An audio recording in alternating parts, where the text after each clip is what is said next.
आइए थोड़ी देर के लिए हम परमेश्वर के वचन से देखेंगे। अगर आपके पास आपके बाइबल है तो आप मेरे साथ निकाल सकते हैं उत्पत्ति की किताब, उसका 4था अध्याय, वचन 8 से लेकर 15 तक मैं पढ़ा है।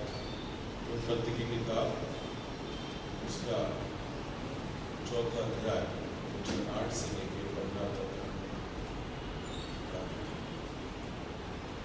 और उसमें से कोई भी खड़े होकर 10वां वचन पढ़े। तो म्हणाला, तू हे काय केले? ऐक, तुझ्या भावाचे रक्त भूमीतून उत्पन्नपणे ओरड नदी झाली। आइए हम अपने सर को झुकाएंगे और आंखें बंद करके दुआ मांगेंगे।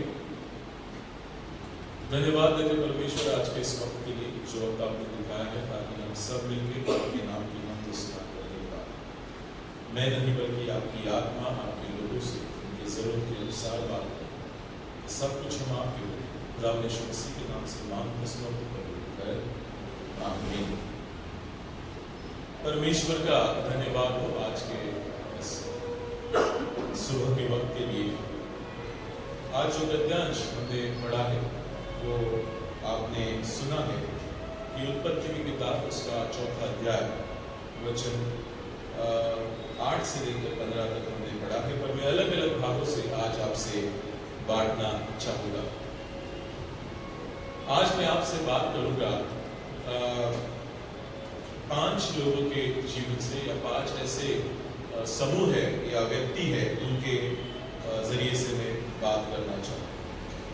और आज का विषय है the true cry catches the attention of the sovereign creator and sovereign and saviour Christ. एक सच्चा रोना जो है, हमारा जो रचयिता परमेश्वर है और हमारा यीशु मसीह है, इन दोनों का ध्यान अपने ऊपर लेके आता है।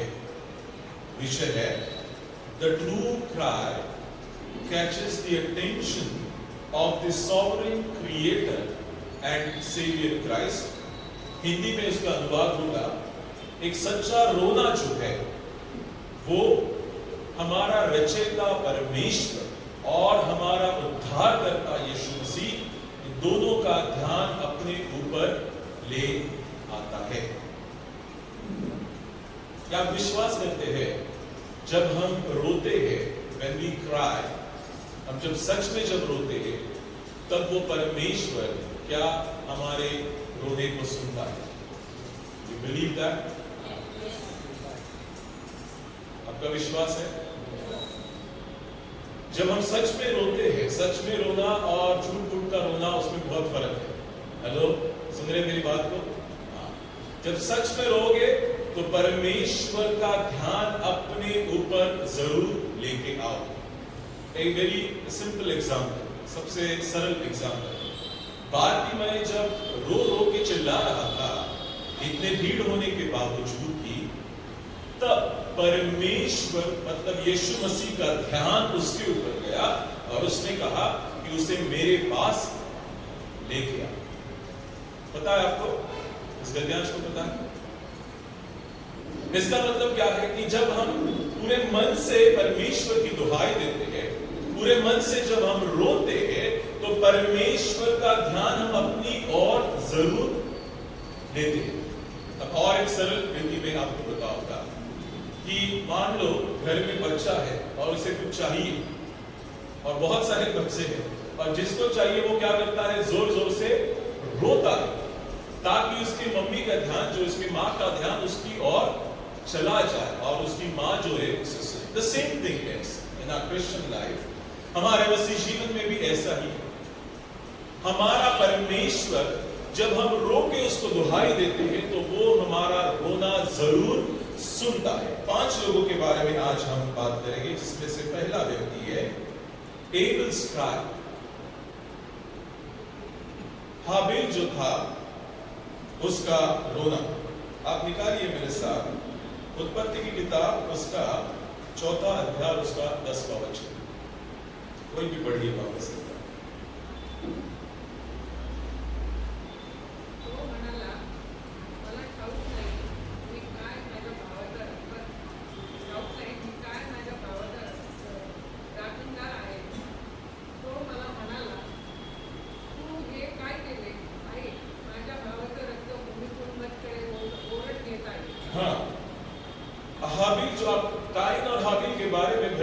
जानते हैं।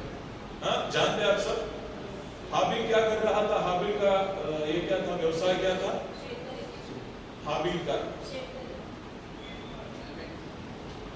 और कैन का क्या था? हाबिल जो था वो कौन था? वो चराने वाला था, भेड़ को चराने वाला। और कैन जो था वो कौन था? अब आप उस कहानी को भी बड़ी बात ही जानते हैं क्या? दोनों को कहा जाता है कि अपने अपने सैक्रिफाइस को लेके आओ।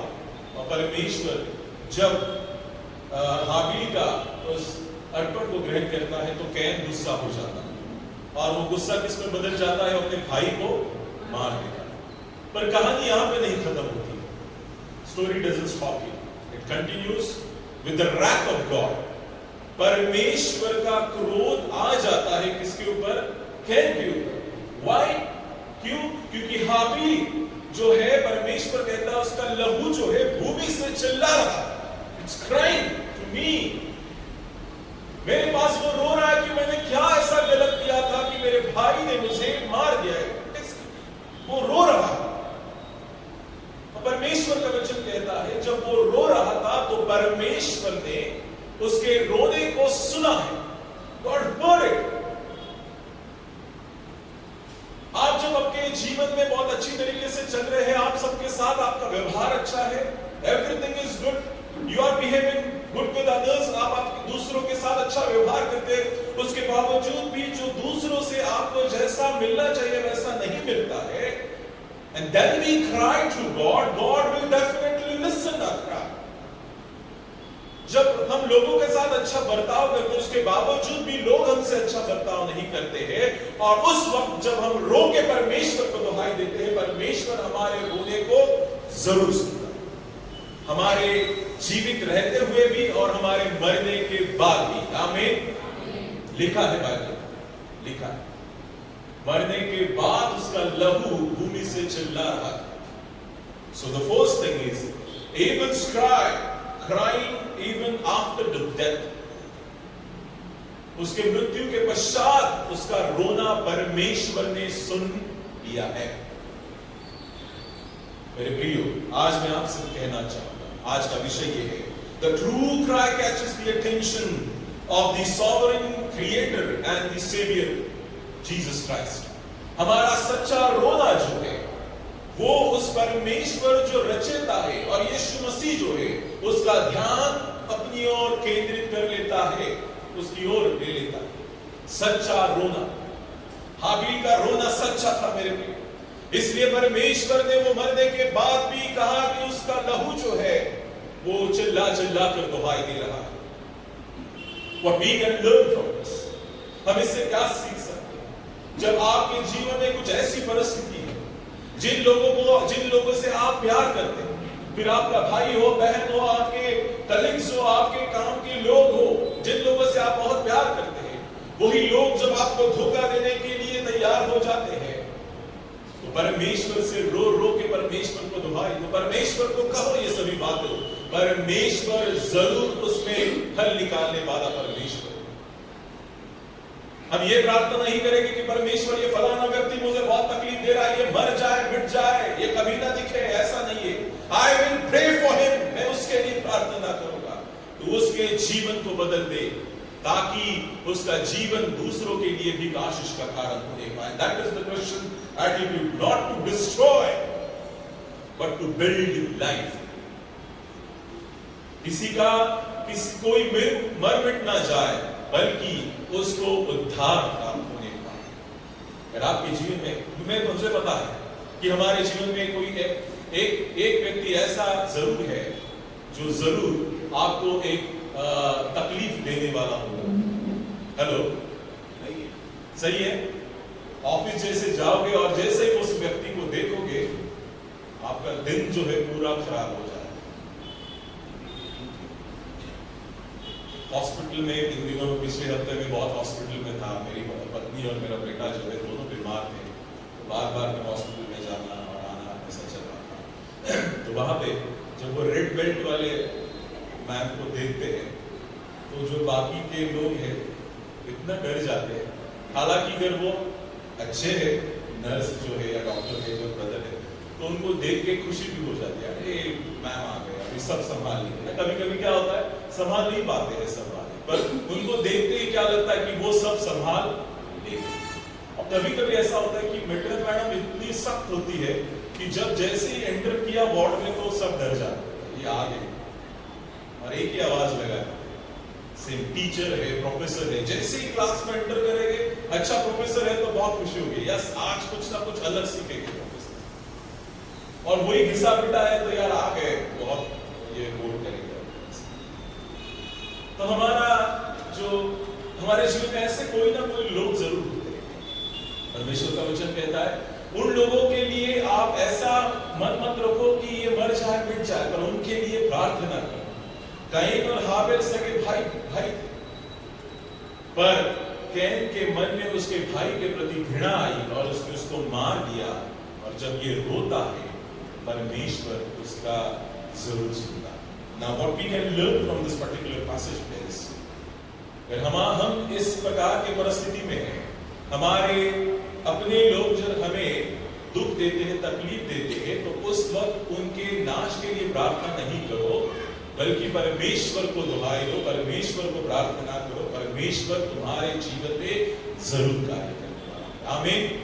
करोगे आप? पास्टर थोडा कठीण आहे, मला त्याला बघितलं ना असं डोकं हलतं ना पाळायचं सकाळीच नाही, मग आमच्यामध्ये तो ख्रिस्ती स्वभावच नाहीये। एक स्माइल द्या आणि निघून जा पुढे। तुम्हाला काय माहिती पाळायचं आहे, स्माइल बिल तसलं काय चालत नाही, नुसता ओरडा असतो, आल्या आल्या ओरडा, आला ओरडा, हे करून घे ते करून घे। कहां पे हमारा मसीह जीवन है? यही मसीह जीवन है। आम्ही लोक शेवटपर्यंत अपमान सहन करत करतच लोकांना जिंकणार आहोत। आम्ही लोक आमचा द्वेष करतील, आणि हे खरं आहे, लोक आमचा सतत द्वेष करतील, परंतु आम्हाला त्यांचा द्वेष करायचा नाही, कारण आम्ही ख्रिस्ती आहोत, ख्रिस्ती संस्कार आमच्यावर झालेले आहेत, आम्ही त्याला प्रेमानेच जिंकणार आहोत। लक्षात ठेवा, बुराई के बदले भला करते रहना लिखा है परमेश्वर के वचन। गीत लोक माझं वाईट करतील, पण मी त्यांचं नेहमी चांगलं करणार। ही जर तुम्ही दिस इज व्हाट, हे एक अगर आपने सीख लिया ना, तो ऑफिस में भी आपका दिन कभी खराब नहीं जाएगा।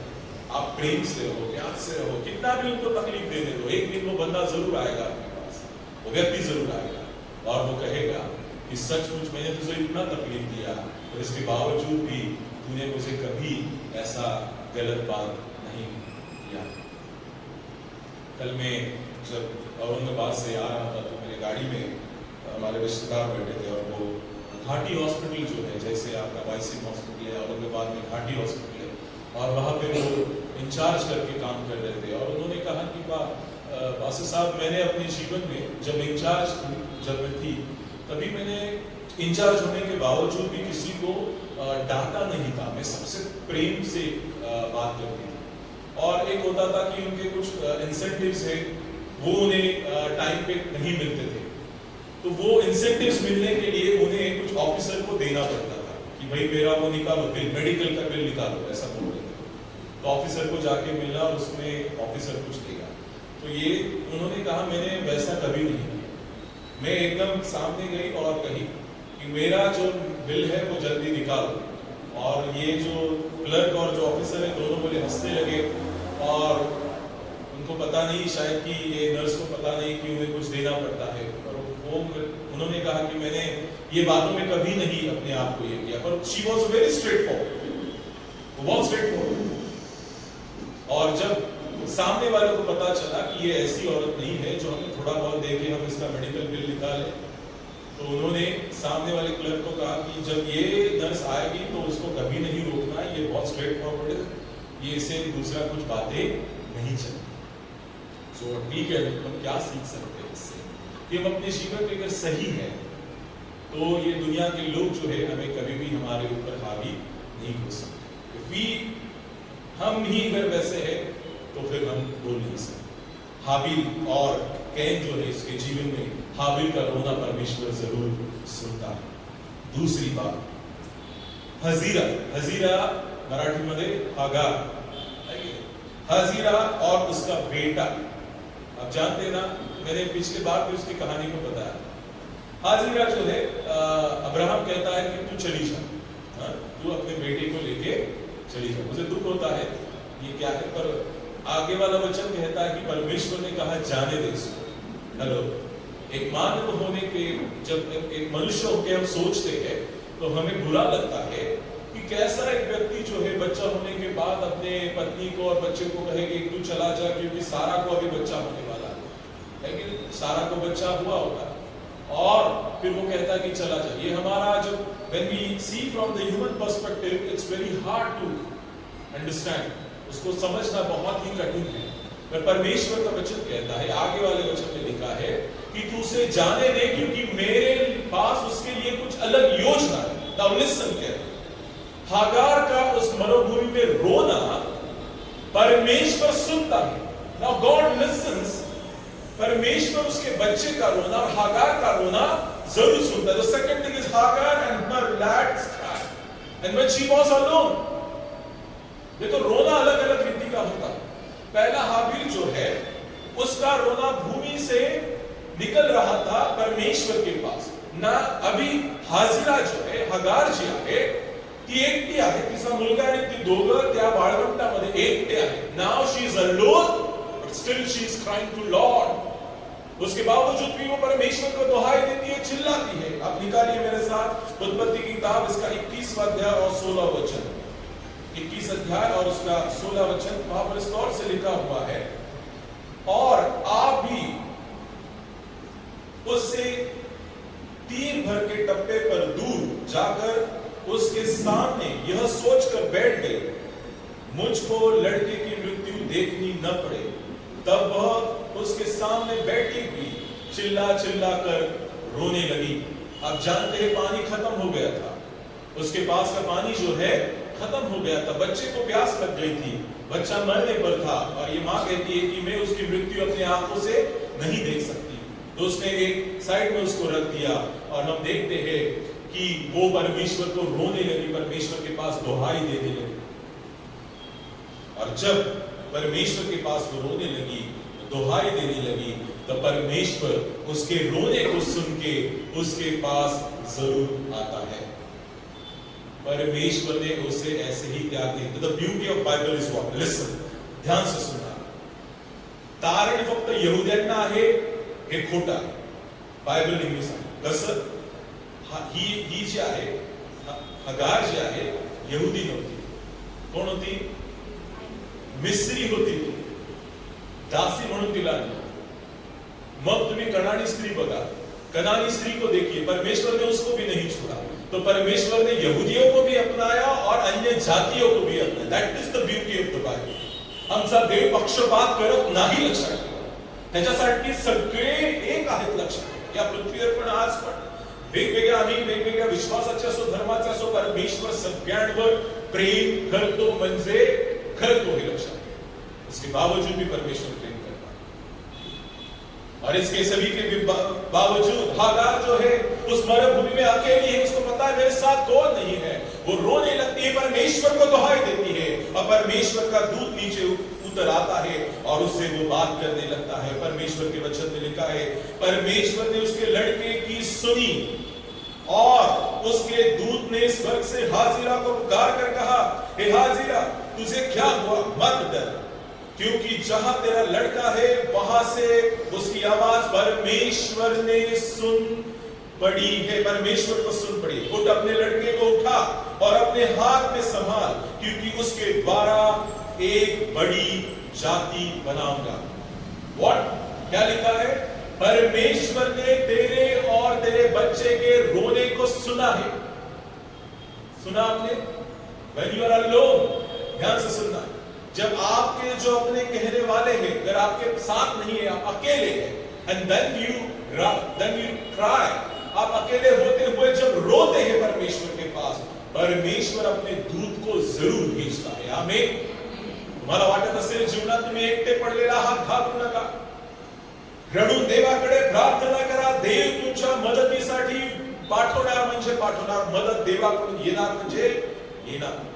एकटे असाल म्हणून घाबरू नका। अगर आप अकेले हैं मत डरो। एक अच्छा उदाहरण आपको देना चाहूंगा। एलिया जो है अकेला था, बाल के 400 अशेरा को 450 भविष्यद्वक्ता उसके सामने खड़े थे। ही इज अलोन, वो अकेला है, इसके बावजूद भी चिल्लाकर परमेश्वर को दुहाई देता है, रोता कहता है कि स्वर्ग से अग्नि को नीचे भेज परमेश्वर, स्वर्ग से अग्नि को नीचे भेज। और परमेश्वर उसकी सुनता है और स्वर्ग से अग्नि को भेजता है और पूरा उसका जो बलिदान है उसको ग्रहण करता है। Now what we can learn from this particular passage, हम क्या सीख सकते हैं हाजिरा के जीवन से? अगर हाजिरा जैसी परिस्थिति हमारी हो गई है, हम अकेले हैं अपने जीवन में, मरुभूमि जैसी परिस्थिति है, हमारी फाइनेंशियल कंडीशन बहुत ही खराब हो गई है, हमारा मानसिक संतुलन शायद ठीक नहीं है, हमारा आर्थिक संतुलन ठीक नहीं है, इन सभी के बावजूद मान लो ये मरुभूमी के प्रमाण, जंगल के समान, मानो वाळवंटा सारखी परिस्थिती झाली जिथे हिरवं काहीच दिसत नाही, पॉझिटिव्ह काही दिसत नाही, एकटे पडला घाबरू नका।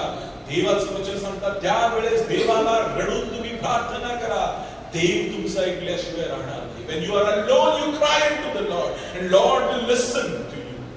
परमेश्वर आपको जरूर सुनेगा। और रोना बहुत जरूरी है,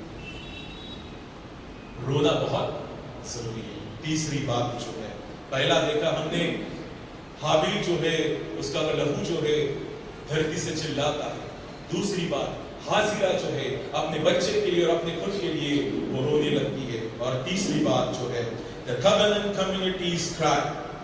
इजरायली लोग जब मिस्र से लेके मरुभूमि में से जा रहे थे तो वो रोते हैं। निर्गमन की किताब उसका 3रा अध्याय उसका 7वां वचन, निर्गमन की किताब उसका 3रा अध्याय 7वें वचन में लिखा है, फिर यहोवा ने कहा मैंने अपनी प्रजा के लोगों को मिस्र में है उनके दुख को निश्चय देखा है, और उनकी जो चिल्लाहट परिश्रम कराने वालों के कारण होती है उसको भी मैंने सुना है, और उनकी पीड़ा पर मैंने चित्त लगाया है। जब ये इजरायली लोग मिस्र में फारो के गुलामी में थे, तब ये लोग रो के दुहाई देते हैं परमेश्वर को, बार बार रोते कि कब तक हम ये सहन करें, कब तक इतनी तकलीफों को हम सहन करें। और होता है परमेश्वर उनकी सुनता। लिखा है, आपने अगर पढ़ा होगा तो लिखा है कि जो चिल्लाहट परिश्रम कराने वालों के कारण होती है उसको भी मैंने सुना। I have heard it. Hello, ध्यान से सुनना। कुछ बातें ऐसी होती है जो हमारे रोने के द्वारा हम बयां कर सकते हैं, जाहिर कर सकते हैं, पर कुछ अंदर होती है जो हम शायद बयां भी नहीं कर सकते हैं, उनसे कह भी नहीं सकते। बड़ी अच्छी बात क्या है पता है, परमेश्वर तुम्हारे मुंह की बातों को भी जानता है, मन की बातों को भी जानता है। बहुत सारे ये लोग हो गए, इजरायली लोग हो गए, जो मिस्र में शायद रो रो के परमेश्वर को चिल्लाए, दुहाई देते होंगे कि कब तक हम इनके इस गुलामी को सहन करें, कब तक इन परिश्रमों को सहन करें। और कुछ लोग ऐसे मन में ही रोते होंगे कि कब तक हम ये सब सहन करें। अगर आप भी ऐसे प्रकार के परिस्थिति से जा रहे, कब तक मैं इस बीमारी से जूझता रहूं, कब तक इस परिस्थिति से जूझता रहूं, कब तक ये परिस्थिति मेरे जीवन में कायम रहेगी। परमेश्वर को आप रो के चिल्ला दुहाई देते हैं, तो परमेश्वर का वचन कहता है, परमेश्वर का वचन लिखा है कि मैंने उसको सुना है और उसके ऊपर चित्त लगाया है। और उसका परिणाम क्या होता है? जब ये इजरायली लोग रो के परमेश्वर को दुहाई देते हैं, परमेश्वर उनको मिस्र से उठा के परमेश्वर उनको बाहर लेके जाता है। परमेश्वर की इस परिस्थिती त्या लोकांची राह देत नाही, परमेश्वर परिस्थितीच बदलून टाकतो। लक्षात या पुढे तुम्ही त्या फारोला आणि फारोच्या सैन्यांना कधीच बघणार नाही, देवाचं वचन सांगतो। आज मी तुम्हाला पण ते सांगू इच्छितो, ज्या परिस्थितीतून तुम्ही चाललेले आहात, ती परिस्थिती जर तुम्हाला दुःखमय वाटत असेल, एकदा परमेश्वराकडे रडून परमेश्वराकडे प्रार्थना करा। देवाचं वचन सांगतं की ती परिस्थिती परत तुम्हाला कधीच तुमच्या जीवनामध्ये दिसणार। परमेश्वर परिस्थिति को बदलने वाला, परमेश्वर ने इनकी परिस्थिति को बदल दिया, गुलामी से उनको छुड़ा दिया है। God is a God of Redeemer. छुड़ाने वाला परमेश्वर, छुटकारा देने वाला परमेश्वर है। परमेश्वर ने इजरायली लोगों को छुटकारा दिया है और उनको उस दासत्व से परमेश्वर उनको लेके गया। The fourth thing is, चौथी बात जो है, the Canaanite woman's cry, कनानी स्त्री जो है उसका रोना। मत्ती रचित सुसमाचार उसका 15 अध्याय और उसका 23 वचन अगर आप पढ़ोगे तो वहां पे हमें दिखाई देता है। मत्ती रचित सुसमाचार उसका 15 अध्याय और उसके 13 वचन में हम 23 वचन में हम देखते हैं परमेश्वर का वचन कहता है, पर उसने उसे कुछ उत्तर न दिया। तब चेलों ने उसे आकर उससे विनती की, इसे विदा कर, क्योंकि वह हमारे पीछे चिल्लाती हुई आ रही है। अब कनानी स्त्री के बारे में जानते हैं, क्या जानते हैं कनानी स्त्री के बारे में? वो क्या कह रही थी? हाँ, उसे चंगा कर। तो यीशु मसीह क्या कहता है कि लड़कों को कुत्तों की रोटी डालना अच्छा नहीं है। और वो क्या कहती है? सत्य है प्रभु, पर कुत्ते भी वह झूठ खाते हैं जो अपने स्वामी के मेज से गिरता है। ये है वो कनानी स्त्री। व्हाट शी इज डूइंग, क्या करती है? यीशु मसीह के पीछे पीछे पीछे पीछे लग गई है और रो रो के कहती है कि मेरी बेटी को क्या कर, चंगा कर, चंगा कर, चंगा कर, बार बार रोती है। जब तक उसका कार्य संपन्न नहीं होता है तब तक तो रो रही है। और लोग आके कहते हैं कि चलिए इसको देख, कब से वो हमारे पीछे पड़ी है।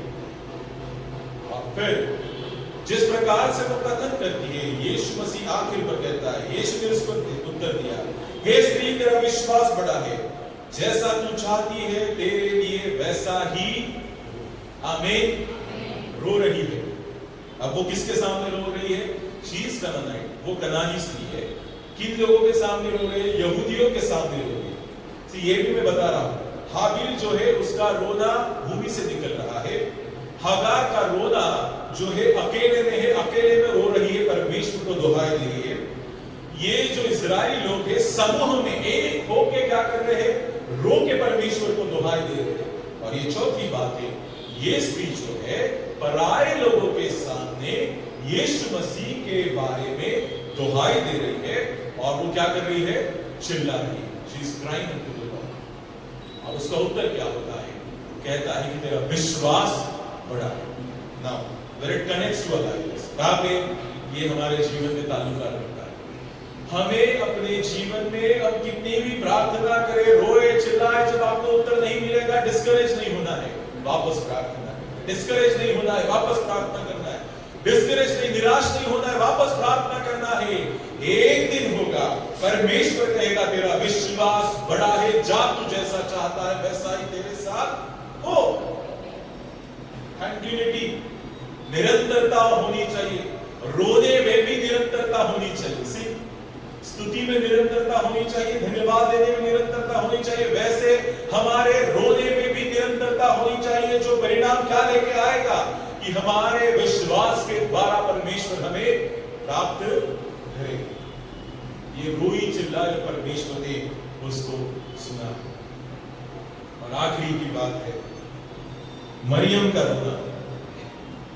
यूहन्ना रचित सुसमाचार उसका 11 अध्याय और उसका 32 वचन अगर आप देखते हैं, यूहन्ना रचित सुसमाचार उसका 11 अध्याय 32 में इस प्रकार से लिखा है, जब मरियम वहां पहुंची जहां यीशु था, तो उसे देखते ही उसके पांव पर गिर पड़ी और कहा, हे प्रभु, यदि तू यहां होता तो मेरा भाई न मरता। इसका भाई कौन है? लाजरस मर गया है। और मरने के बाद यीशु मसीह थोड़ा सा देर से आ जाता है और इन दोनों बहनों को लगता है कि ये कब्र पे जा रहा है ताकि वो रोए, क्योंकि लाजरस के बहुत करीब था, तो उनको लगता है कि वो रोने के लिए जा रहा है। और जब ये इसको रास्ते में मिलती है तो वो उसके पैर पर गिर पड़ती है और रोती है और कहती है कि तू यहाँ पे होता तो मेरा भाई। Now she is crying in front of her own. उसके जो अपने लोग हैं उनके सामने वो क्या कर रही है? रो रही है। सुना आपने? रोना अलग अलग रीति से होता है या अलग अलग वक्त पे होता है। एक है मरने के बाद का रोना जो हम हाबिल के बारे में देखते हैं। एक है अकेला जब आप होते हैं तब रो के परमेश्वर को प्रार्थना करना, दुहाई देना। जब आप समूह में है, एक है तब सब रो के परमेश्वर को दुहाई देना, और फिर एक अनजान व्यक्ति के सामने रो के परमेश्वर को दुहाई देना। और आखिरी बात जो है अपनों के सामने रो के परमेश्वर को दुहाई देना, Mary's cry was in front of his own people, उनके अपने जो लोग थे उनके सामने वो रो रही है। जब वो रोती है तो उसका उत्तर परमेश्वर उसको तुरंत देता है। उसका भाई जो है मर गया था और वो क्या होता है, answer is definite, listen carefully, उत्तर जरूर मिलेगा। आमीन। आप विश्वास करते हो? उत्तर जरूर मिलेगा, कुछ वक्त लगेगा या तुरंत मिलेगा। इट इज हीज विल, वो तय करेगा कब करना है। But what my responsibility is, what I will do, I will continuously cry unto Lord and I will pray to him. मैं रोता रहूंगा, प्रार्थना करता रहूंगा, दुहाई देता रहूंगा जब तक परमेश्वर मेरे जीवन में कार्य ना करे। Cry unto the Lord. महत्वाचा प्रश्न है।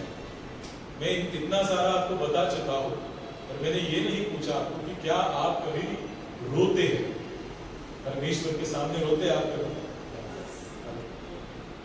रोते हैं नहीं रोते? माणूस किती पण बलाढ्य असला, ताकदवर असला तरी तो परमेश्वरापुढे रडतो, एक दिवस तरी रडतो, है की? बस आजार इतका बळावतो ना, किती पण असा धष्टपुष्ट माणूस असू द्या, तो देवापुढे रडतो। म्हणजे घरातला कोणी प्रिय व्यक्ती ज्यावेळेस जातो ना त्यावेळेस तो रडतो। म्हणजे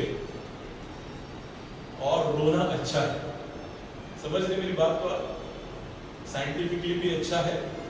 और अगर आप चाहते हैं कि आपके जीवन में परमेश्वर और मजबूती से कार्य करे तो आपको इंसान के सामने नहीं, हेलो, मनुष्य पुढे जाऊन रडू नका, त्याची चेष्टा होईल। हेलो, कळते तुम्हाला मी काय म्हणतोय? मनुष्याकडे जाऊन रडला, तुमचं दुःख सांगितलं तर येणाऱ्या दिवसामध्ये त्याची चेष्टा होऊ शकते किंवा तो चेष्टेचा विषय होऊ शकतो।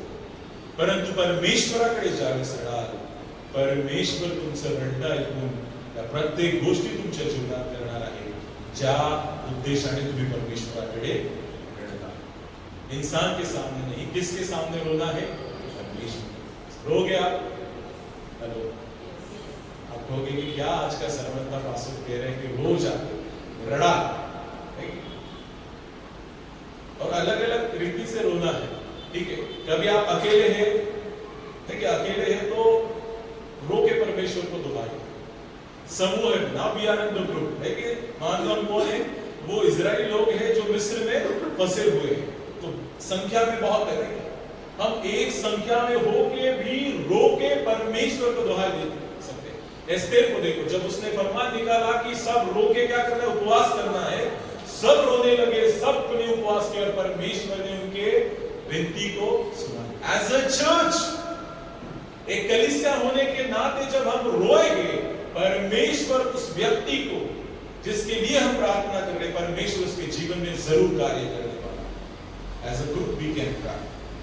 एक अनजान व्यक्ति के सामने, मान लो आप कहीं पे अलग जगह पे है, अनजान व्यक्ति जिसको आप जानते नहीं है, उसके सामने अगर आप प्रार्थना कर रहे हैं, आपके आंखों से आंसू आ रहे हैं, वो देखेगा और जरूर वो आपको उसके बारे में पूछेगा और आप यीशु मसीह का नाम उसको जरूर कहोगे।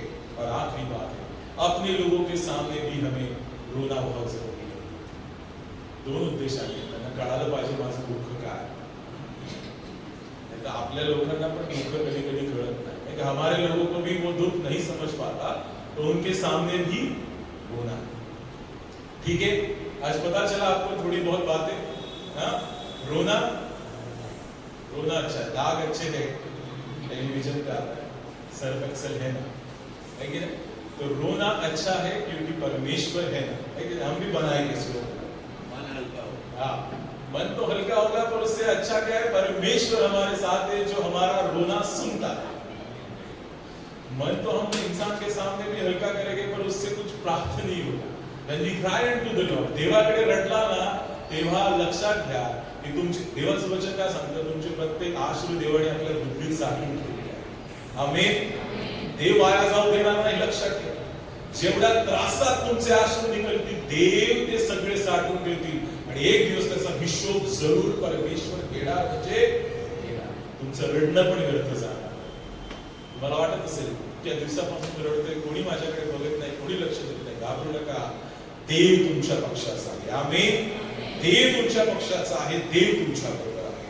परमेश्वर करे वचनों के द्वारा हम सबको आशीषित करे. आइए वापस सर को झुका के और आंखें बंद करके दुआ मांगेंगे.